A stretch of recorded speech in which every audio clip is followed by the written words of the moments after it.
Crveni krst Tutinu u saradnji sa Zavodom za transfuziju krvi iz Beograda organizovao je danas još jednu akciju dobrovoljnog davanja krvi na kojoj je prikupljeno 39 jedinica ove dragocijene tečnosti.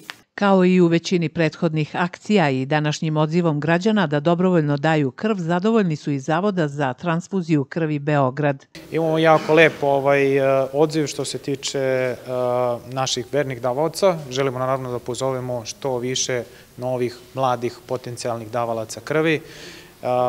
Naravno, pre svega želim da se zahvalim Crvenom krstu i opštini Tutin što nam omogućavaju ove prostorije. Veoma je važno znači dati krv zato što nažalost nemamo zamenu za krv, to je jedan jedini lek koji nekome može veoma mnogo da znači.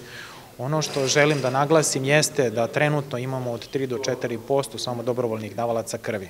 I možete zamisliti koliki su nam potrebe zato što ostalih 96 do 97% zavisi samo od tih 3 do 4% davalaca.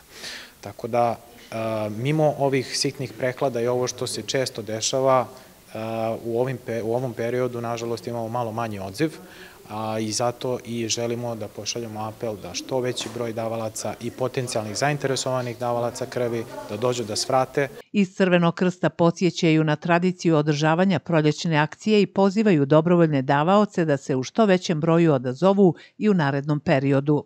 U toku je druga akcija dobrovoljnog davanja krvi, obzirom da smo na prethodnoj akciji prikupili 60 jedinica krvi. Nadamo se da će odaziv naših sugrađana na ovoj biti još veći. Također koristim priliku da se zahvalim svim sugrađanima koji su dali krv, jer naše malo nekom zaista znači mnogo. Pored redovnih i vanrednih akcija, ljekari iz Zavoda za transfuziju krvi Beograd i dalje podsjećaju da su zalihe krvi još uvijek slabe i da su skoro sve krvne grupe u deficitu.